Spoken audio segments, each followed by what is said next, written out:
Bien,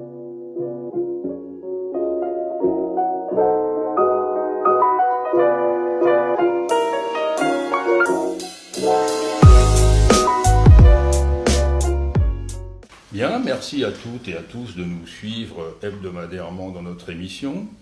Aujourd'hui, nous sommes reçus dans un lieu un peu particulier qui vient d'ouvrir par Richard Ravaud, que vous connaissez, que beaucoup de Nîmois connaissent parce que c'est un cyclope dans la ville qui se balade avec son petit taxi ouvert et qui a ouvert ce restaurant il y a très peu de temps et il nous accueille avec beaucoup de générosité. Cette émission, aujourd'hui, est un peu particulière. En ce qui me concerne, c'est avec de l'émotion, je ne m'en cache pas.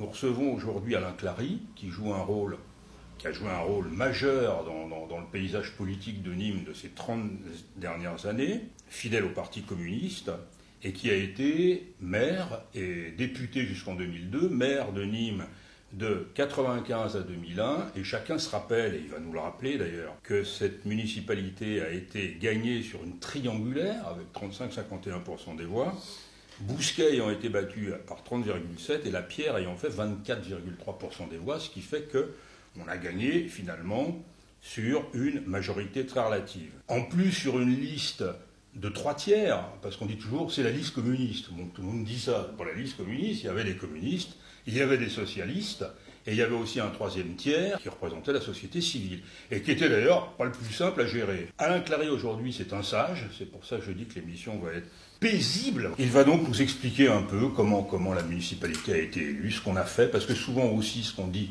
et je m'insurge souvent dans nos émissions, moi, ça m'arrive très souvent de m'insurger, on dit dans le mandat de Clary, à part faire un boulodrome et recruter des fonctionnaires, il ne s'est rien fait. Bon, quand je dis qu'on était en limite de tutelle de l'État, on me dit « mais non, c'est pas vrai ». Bousquet avait fait des investissements très productifs pour la ville. Bon, voilà. Donc il faut qu'on remette un peu tout ça d'équerre, qu'on discute de tout ça sereinement, et aussi que vous nous donniez votre avis sur la situation politique de Nîmes aujourd'hui. Alain Clary, bonjour. On a reçu la semaine dernière Philippe Berthat qui nous a avoué qu'il avait été élu député par effraction, puisqu'il était un peu dans le courant En Marche d'Emmanuel Macron. Est-ce qu'on peut dire que Alain Clary a été élu à la mairie de Nîmes par effraction du fait un petit peu de cette triangulaire, du fait de cette entente entre guillemets entre Camille Lapierre et Jean Bousquet? Est-ce qu'on peut utiliser cette formule-là? Il n'y a pas eu pour moi une divine surprise, mais une satisfaction évidemment. Je dirais que toute ma vie de militant a été une vie où je ne courais pas après les mandats et pour monter en haut du mât de cocagne et pour essayer de décrocher la timbale. D'ailleurs, mon père, qui avait été élu maire d'un petit village des Alpes-Maritimes, au moment du Front populaire, lorsqu'il venait à Nîmes, me disait « Mais toi, tu milites, tu es connu et tu es jamais élu ». Et alors que ce n'était pas du tout mon but. Moi, j'étais enseignant et j'étais très bien dans la ville, militant, en ayant adhéré au Parti communiste au moment de la guerre d'Algérie pour le droit à l'indépendance du peuple algérien, donc c'est assez d'actualité. Et ensuite, j'ai eu ma vie nîmoise. J'ai été par hasard, en 1977, élu conseiller municipal. Et par hasard aussi, je suis devenu adjoint lorsque René Astier, qui était adjoint au sport et qui était reconnu par toute la communauté sportive nîmoise, est décédé en décembre. En janvier, j'étais au lycée d'Audet et le concierge de l'époque vient en salle 45 et me dit à midi moins le quart « Monsieur Clary, monsieur le maire veut vous voir à midi ». Donc, à l'époque, c'était Émile Jourdan. C'était Émile Jourdan. Et donc, je me suis dit, quelle connerie as-tu pu faire pour être convoqué par le maire à ce moment-là? Arrivé dans le bureau qui est non loin d'ici, bureau de velours rouge et autres, on m'a proposé de devenir adjoint au sport. À ce moment-là, mon père était d'une fierté terrible. J'aurais été ministre des Sports, ce n'eût pas été mieux. Et c'était l'époque où Nîmes Olympique, l'USAM, le Rugby Club, le Nautic Club, toute la communauté sportive nîmoise était dans le haut niveau. Et ensuite, nous avons été battus aux élections de 83 Par Jean Bousquet. Par Jean Bousquet. Et pendant 2 mandatures, j'étais l'un des animateurs de l'opposition. Le poil à gratter. Voilà. Et certains amis de Bousquet, notamment Kemp, secrétaire général, disaient « Par votre opposition, vous avez aidé Bousquet à renvoyer la balle dans les débats oratoires. » Et les circonstances ont fait, c'est vrai, qu'au mois de juillet donc de l'année 94, le journal Midi Libre, qui était dirigé à l'époque par Michel Pélamourgue, Michel Pélamourgue me téléphone et me dit « J'aimerais vous voir ». Et je l'ai rencontré et j'avais averti mes amis, notamment Michel Boissard et d'autres, et Michel Pélamourgue m'a fait une page entière, Alain Clary, disponible pour Nîmes, prêt à fédérer toutes les compétences, tous les talents, etc., etc. Et on a commencé à travailler, alors que les partis étaient déjà à l'époque très mal en point. Le Parti communiste avait baissé, il n'avait plus qu'une décimale, quand on était au-dessous de 10%.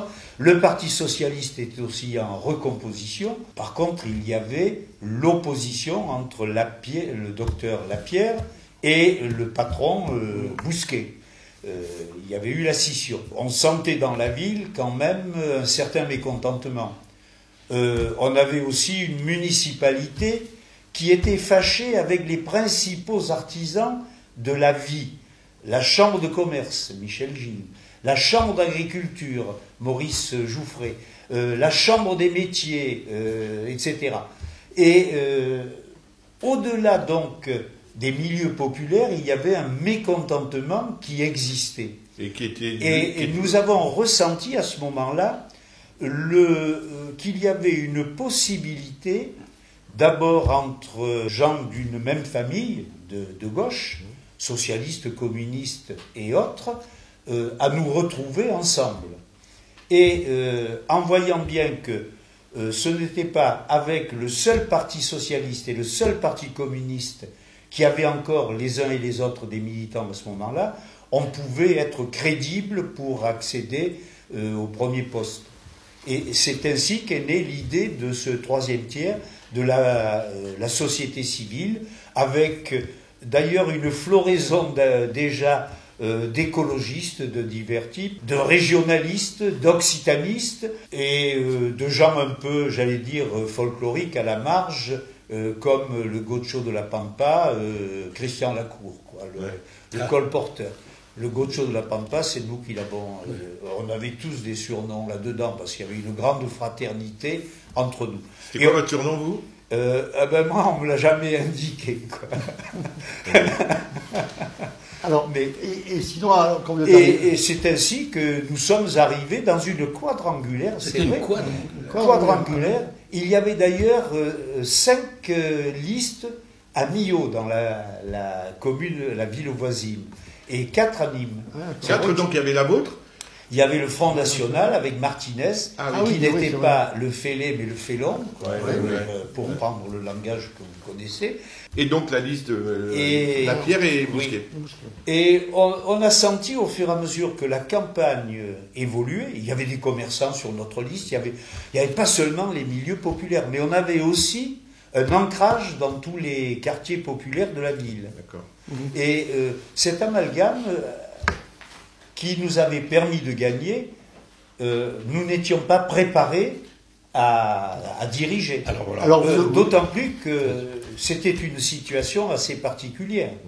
Donc vous arrivez à la commune, à l'UCIP. Oui. Alors votre constat est sur ce qui avait été fait et comment vous avez pris ça? Comment ça a commencé? Est-ce que il y avait ce qu'il fallait ou est-ce que vous êtes arrivé à cette catastrophe? Première chose, il y avait une administration. Cette administration, les plus hauts fonctionnaires avaient été désignés et étaient en affinité. Aucun n'avait de clause de conscience qu'il avait fait valoir envers Jean Bousquet.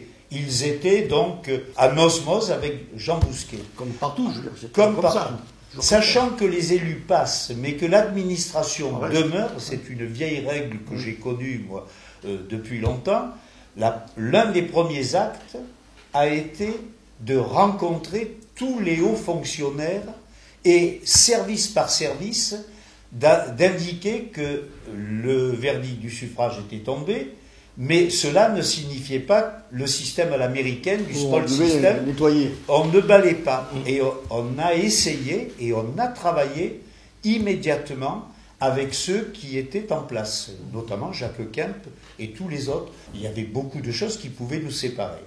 Et on s'est retrouvé devant une situation où le mur de la finance existait. Voilà, alors. Le mur de la finance existait puisque plutôt qu'un organisme ne voulait des prêts envers la commune. Et il a fallu faire le tour, faire une allégeance formidable. On avait une situation dans laquelle on ne savait pas si au mois d'août on pourrait payer les fonctionnaires. Et mur de la finance par rapport à votre identité politique? Et non, pas du tout. L'état de la ville. Et nous avons regagné en quelques mois et encore plus en quelques années la confiance des divers milieux. Mais on était dans une ville aussi où de grandes opérations avaient été lancées, avec une quinzaine de ZAC, de zones aménagées, La ville active voilà, je sais et pas. autres, mais pour lesquels les financements n'étaient pas prévus. Il y avait un état de la voirie lamentable, par exemple, et beaucoup d'éléments de proximité qui avaient été négligés.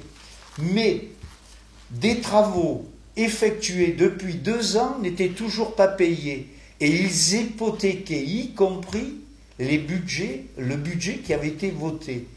Donc on s'est retrouvé dans une situation assez particulière.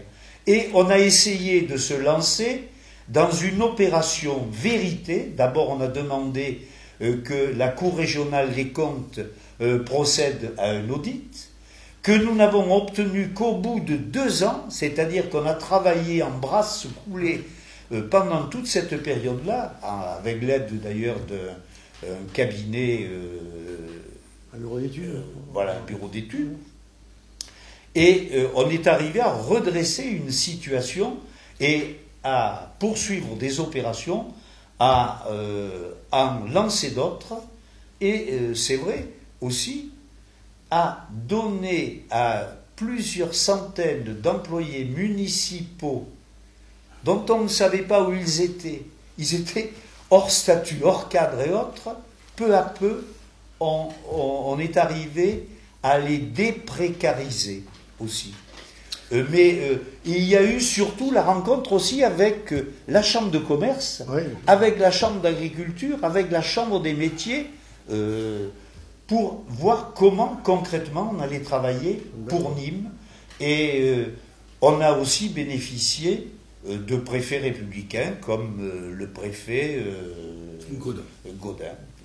Et ça aussi, parce que moi je faisais encore des études de droit à l'époque, on appelait ça la bicéphalité, mais ça a intéressé beaucoup de chercheurs ce qui se passait à Nîmes. Une bicéphalité, c'est-à-dire un maire, bon, il était premier adjoint, Alain Fabre-Pujol. Alain Fabre-Pujol, oui. Lui, il se prenait plutôt pour un maire bis, mais c'est dans le contexte où on était. Maire bisque et maire 2.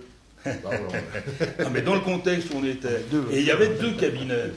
Et moi, je suis bien placé pour dire que les 2 directeurs de cabinet, par leur qualité, par leur intégrité, par leur intelligence, c'est-à-dire Michel Boissard, qui était le directeur de cabinet d'Alain Clary, et François Blouvac, qui était le directeur de cabinet d'Alain Fabre-Pujol, ont pu réguler, aux 4, avec les 4, les 2 élus et les 2 directeurs de cabinet, ont pu réguler toute l'activité municipale et on est passé à travers. Il y avait des crises, c'était pas simple avec le troisième tiers. Avec Fabre-Pujol voulait être maire aussi. Non, mais ça. On était arrivé à un à système, un partage de responsabilité, et où d'ailleurs j'indiquais que plutôt que d'utiliser la première personne du singulier, je préférais utiliser la première personne du pluriel, plutôt que le jeu, le nous.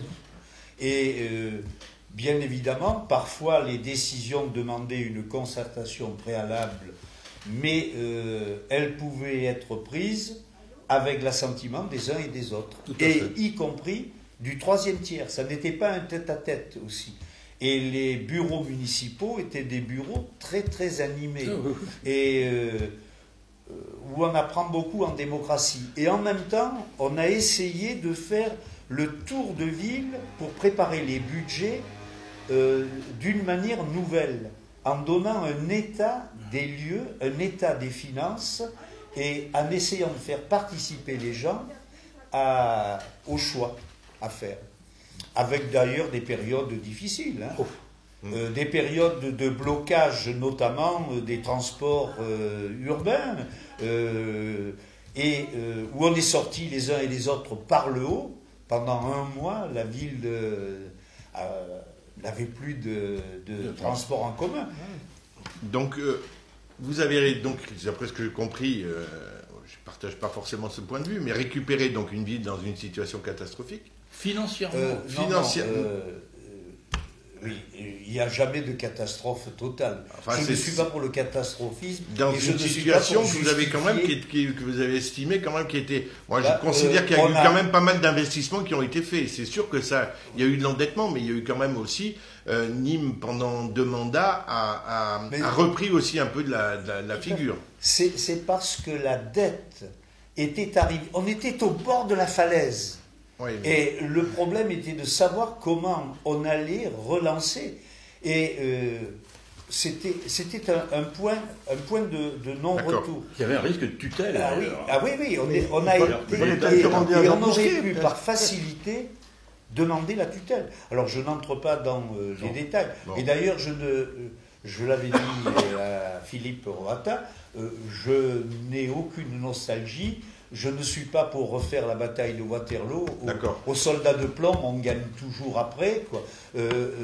Et je veux rester à ma place simplement. Ça, on peut reconnaître votre humilité qui est importante. Mais alors, j'étais récupéré ce mandat, et qu'est-ce qui s'est passé au bout de 6 ans rebascule à droite. Comment vous estimez cette bascule, si les choses...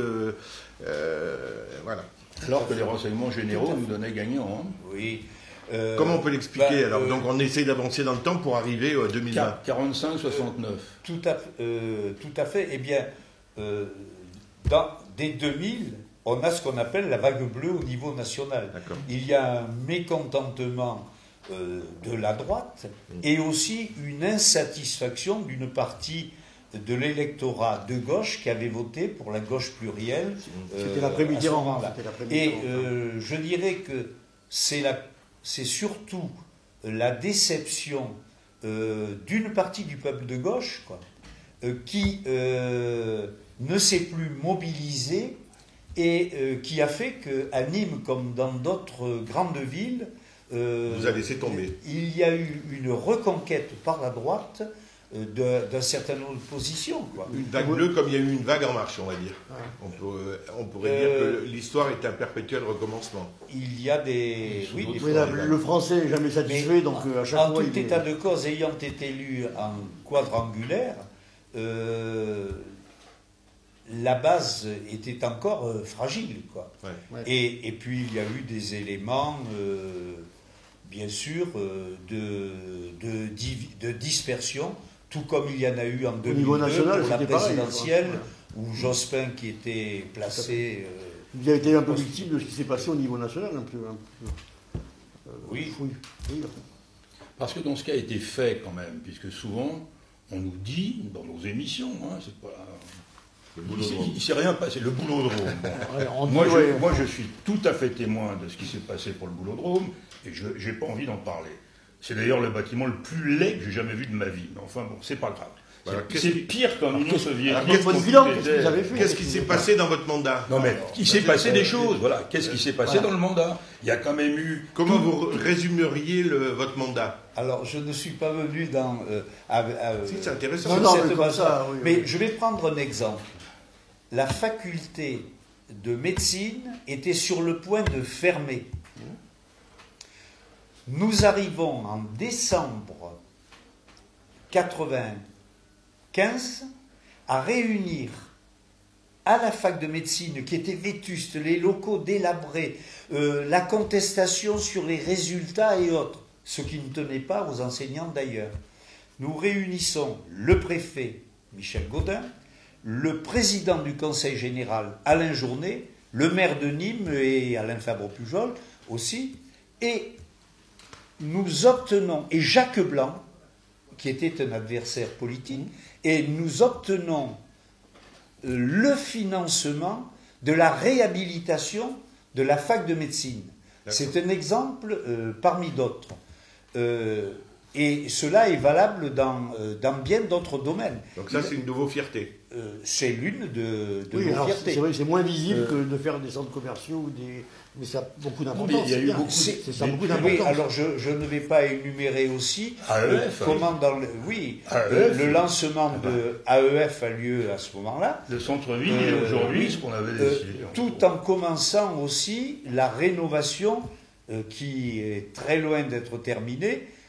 Au lieu de dire zut à la ZUP, comment, c'était le terme de Bousquet, quoi, comment arriver à revitaliser un certain nombre d'éléments, avec l'idée, tous ni moi, le même service public pour chacun, et avancer aussi. C'est le fait d'arriver à stagiariser l'essentiel des personnels municipaux qui étaient précaires, le grand nombre d'emplois jeunes aussi, qui, dans cette ville, ont trouvé et qui, aujourd'hui, nous reconnaissent encore une valeur. C'est la création de l'école nationale de police, alors que Bousquet, lorsque je suis arrivé en juillet 1995, l'une de mes premières cérémonies, c'est la fermeture de la base aérienne sous une pluie terrible. Ils étaient en tenue d'été, on voyait tout à travers leurs vêtements, et où le commandant a dépassé son obligation de réserve et a critiqué la politique qui était menée à l'époque par Chirac-Millon, et avec le fait que la base fermait. J'ai la fierté aussi d'indiquer que, étant le député maire de la 2e garnison interarmée de France, nous sommes arrivés à défendre cela. Ce n'est pas sous mon mandat que l'on a fermé la Courbesac, ce n'est pas sous mon mandat aussi que l'on a fermé Garon. Mais ça, c'est une question de politique nationale. C'est pas du fait ce sont des emplois aussi. Oui. Ce sont des emplois. C'est aussi le fait de continuer à avoir un statut pour notre ville. C'est pas Jean Bousquet qui a fermé ça. C'est une question de politique nationale. C'est une décision nationale. On n'en est plus à Jean Bousquet, là. Non, mais apparemment, parce qu'on parlait de la fermeture. Et un regret dans votre mandat Des regrets, tous les jours en circulant dans la ville, encore aujourd'hui, je me dis, malgré ton âge, tu as encore beaucoup à apprendre un peu partout. Et en étant dans les divers milieux. Des regrets, on en a tous. C'est bien évidemment de n'être pas arrivé à entraîner davantage ceux qui avaient le plus intérêt à soutenir notre politique, à s'impliquer. Mais ça, c'est un autre problème. Le plus grand réconfort, c'est que je peux regarder les Nîmoises et les Nîmois de tous âges, les yeux dans les yeux, sans rougir. C'est une énorme satisfaction dans les divers milieux. La reconnaissance aussi dans une ville où un certain nombre de valeurs existent, d'être reconnu par les diverses communautés.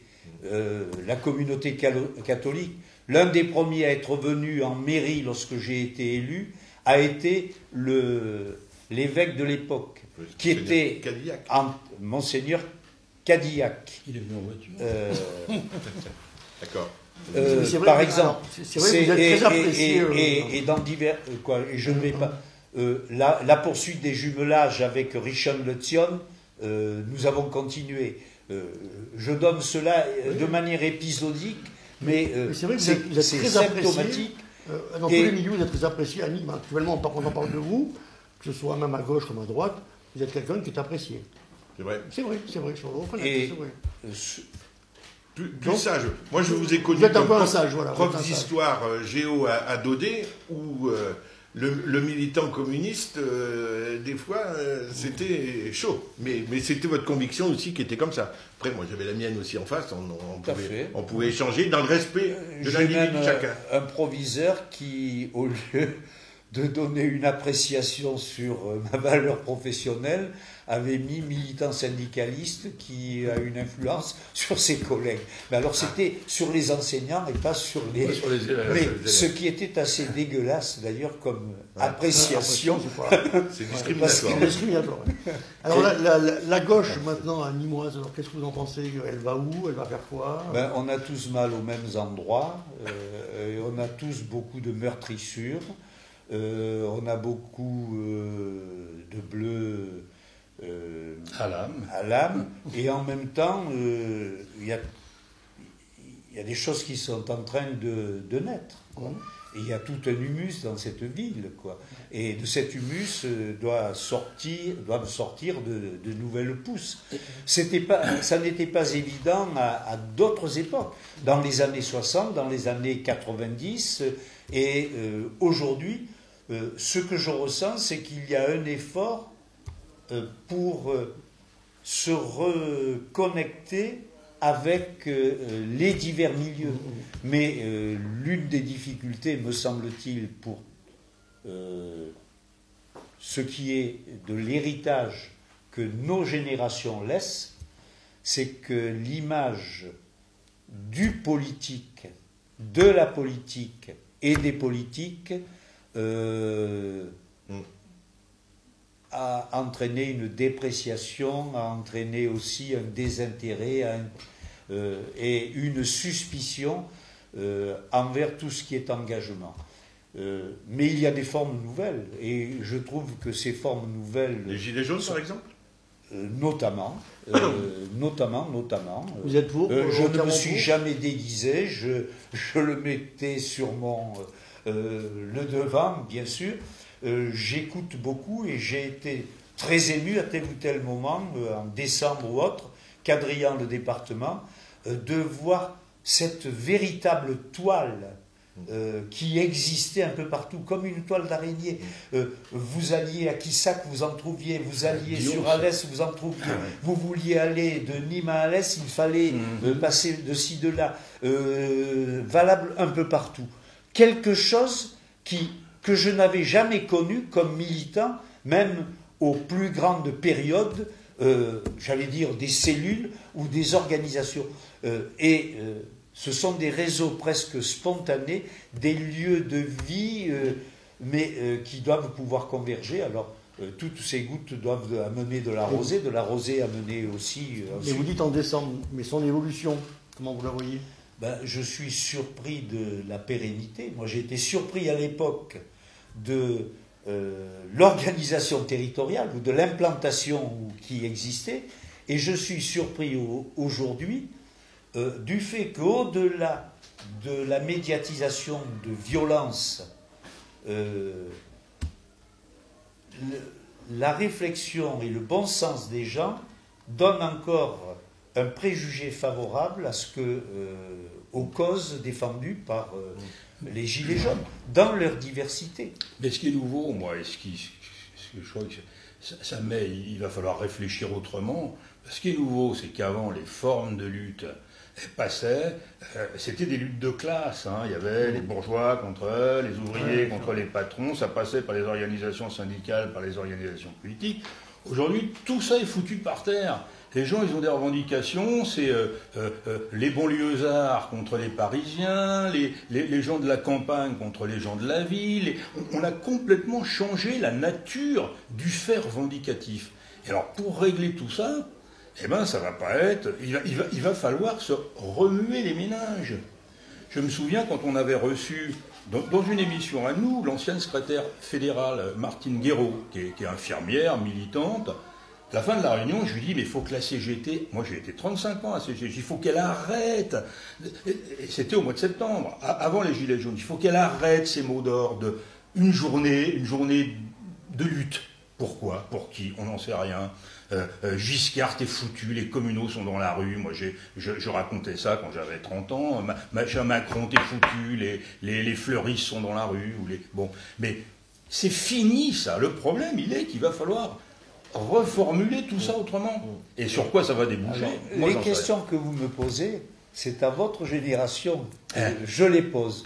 Moi, j'indique aujourd'hui que je veux demeurer un citoyen vigilant, autant que faire se peut, en fonction de mes facultés, avec tout ce qu'elles peuvent, elles déclinent, c'est certain, mais en trouvant que c'est parmi vous et parmi les générations plus jeunes aussi que l'on doit trouver les nouveaux chemins sur les formes d'organisation, sur les formes de concrétisation. Oui. Ça n'enlève rien à mes intimes convictions. Là, c'est au sage Alain Clary, avec son expérience, qui on échange. Alors, il y a quelque chose que vous n'avez pas connu, parce que les contextes étaient différents, mais aujourd'hui, j'aimerais avoir votre position par rapport à notamment la gestion, entre la gestion municipale de la ville de Nîmes et de la métropole. Déjà de manière tout à fait globale, et ensuite comment vous voyez ce qui se passe aujourd'hui entre les dirigeants de la ville de Nîmes et le dirigeant de la ville de Nîmes et le dirigeant de la métropole. Sans les nommer. Quelle est votre vision là-dessus, sachant que ce n'était pas quelque chose que vous avez connu, puisque la métropole n'existait pas à l'époque? Oui, et je crois que là, il y a surtout des ambitions personnels différents, on peut se dire des choses, mais, personne n'écoute. Mais qu'ils défendent fort bien, et l'un et l'autre, la caverne d'Ali Baba. Voilà. En dernière instance, nous avons à Nîmes une droite qui se déteste, mais qui sait, le moment venu, se retrouver. Et la gauche, c'est pas comme ça aussi. Je souhaite que pour les prochaines échéances, cela n'entraîne pas pour les uns ou pour les autres des compromissions qui seraient contraires aux préceptes républicains. C'est un peu pareil, je pense. Et la gauche se réunit à un moment donné. Parce que là, on voit émerger, par exemple, Jérôme Pouèche avec le PS, Nicolas Cadenne, Jean-Paul Boré. On a vu aux dernières municipales, il y a eu l'histoire de Françoise Dumas. Françoise Dumas aussi, voilà. Donc, puisque la liste n'a pas été déposée. Une génération de quinquagénaires qui a toute sa place aujourd'hui, et de cadras aussi, qui auront besoin, bien sûr, d'anciens avec eux, mais qui auront besoin aussi de se regrouper. Mais le problème est comment intéresser, faire participer nos concitoyens à la réflexion, à l'élaboration. Alors, dans un certain nombre de domaines, je vois que des initiatives sont prises, et je m'en félicite, sachant qu'il faut tourner de nouvelles pages, aller vers de nouvelles formes. C'est ce que préconise un certain nombre. Je ne suis pas venu ici pour essayer de caser quelque élément partisan que ce soit. Moi, je vois autour de moi aussi bien d'anciens élus qui sont plus jeunes que moi et qui ont leur expérience, qui ont encore de la vigueur et qui peuvent apporter en même temps que d'autres plus jeunes. Moi, lorsque Vincent Bouget, que j'ai connu gamin et autres, et qui aujourd'hui est il bouge, quelqu'un qui, sans mandat électif, mais à partir de son travail professionnel, de sa place dans le milieu associatif, de ses initiatives politiques aussi, ça n'est pas facile d'être le premier dirigeant à quelque niveau que ce soit d'un parti de gauche et du Parti communiste, qui est l'une des exceptions mondiales, parce que ce n'est pas le camarade Xi qui est venu de Chine, qui nous ne sommes pas dans les mêmes catégories. Je trouve qu'il est admirable, je l'indique, que dans cette ville où il y a eu le docteur Cabois à la Libération, où il y a eu Paul Vergniol, certains, vous savez, disaient « Ah ben sous Vergniol, j'ai eu ma première paire de chaussures et il y avait des distributions de pommes de terre. » Ça, c'était en 44-45. Et puis il y a eu Émile Jourdan, c'est pas 3 mandats, la pipe, ainsi. Émile Jourdan, c'est sans doute celui qui a le plus travaillé les discours qui lui étaient préalablement fournis.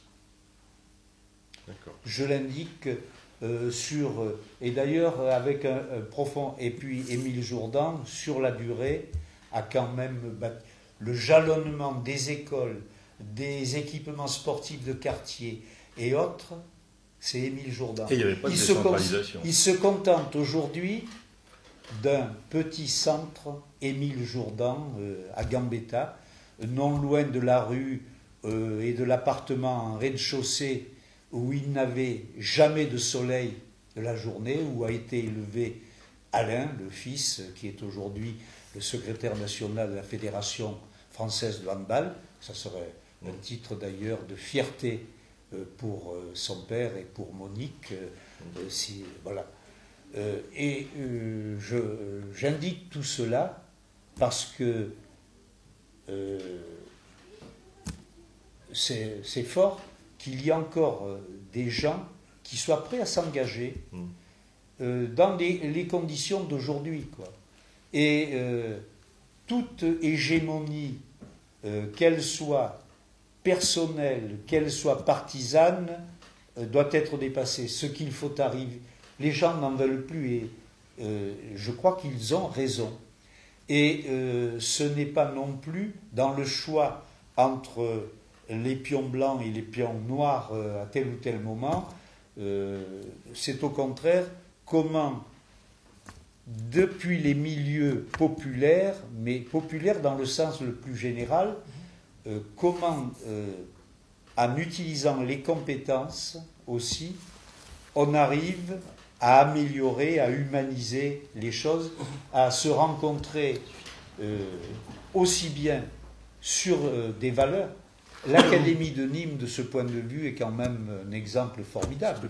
Avoir les 3 tiers, avoir les papistes, avoir les protestants et avoir les sauvages ensemble qui travaillent, c'est beau.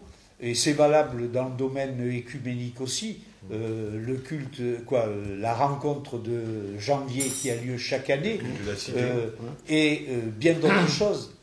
Mais je crois que il ne faut pas non plus que ceux qui veulent avoir des responsabilités politiques délèguent l'humain aux seules associations caritatives, bénévoles, humanitaires, mais il faut faire concrètement de l'humain au quotidien, non pas en l'octroyant, non pas en l'imposant, mais en le créant ensemble, en pétrissant la pâte ensemble. Et là, c'est un peu l'histoire du pêcheur, du poisson et autres. Nos concitoyens ne sont pas seulement des utilisateurs ou des contribuables, ils doivent être avant tout des acteurs. Monsieur le maire, on est au bout de l'émission. Oui, pardon. Député maire, monsieur. Député maire. Candidat sur et si on vous le demande, vous serez disponible pour aller aider par votre expérience un candidat comme Vincent Bouget? On pourrait revoir Alain Clary sur une liste municipale en 2020? Je souhaite que l'on voit des visages nouveau, avec une force de conviction qui sera d'autant plus efficiente qu'elle correspond à des aspirations de beaucoup d'autres. Vous n'avez pas répondu à ma question? Non, c'est un oui ou c'est un non? Ou je ne sais pas encore. Je serai de tout cœur, et je suis de tout cœur avec celles et ceux autour de moi qui travaillent. Et je suis disponible pour, à ma petite place, non pas dans le tableau des effectifs, mais parmi le fourmillement et tout ce qui peut être en préparation en ce printemps, à apporter ma petite contribution. Un travailleur de l'ombre. Un travailleur de l'ombre, un peu. D'accord. En essayant de redonner des motifs de confiance à ceux de ma génération et aussi à d'autres plus jeunes. Votre rôle de sage. Sage. Si possible. Voilà, on a terminé cette émission. On vous remercie naturellement d'y avoir participé. Très intéressant. Moi, je suis très fier d'avoir participé à la direction générale de la mairie sous votre mandat, parce que dans ma carrière, ça m'a servi, ça a été très utile, j'ai appris beaucoup de choses. Et j'ai rencontré des gens superbement intelligents de partout. Donc vous êtes octogénaire aujourd'hui, en pleine forme.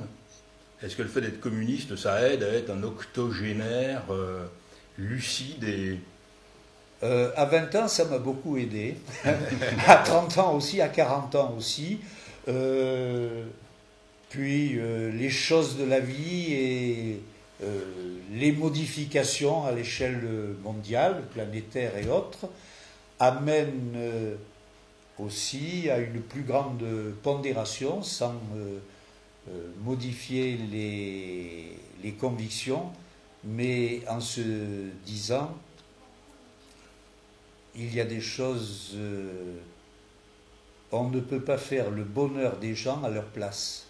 Et l'idée que m'objectait tel ou tel collègue au lycée d'Audet, lorsque j'allais vendre des vignettes, faire signer une pétition ou autre, ou demander le soutien, par exemple, pour la liberté d'expression à la Marseillaise ou à l'Humanité, et l'un de mes collègues, qui est décédé depuis, un prof de lettres que j'aimais bien, m'avait dit « Clary, liberté, que de crimes a-t-on commis en son nom ?»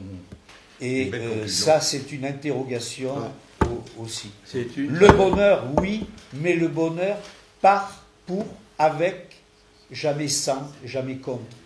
Voilà, et le bonheur existe et j'y crois, disait Aragon. On termine sur ces beaux mots. Merci à vous. Merci beaucoup. Merci beaucoup.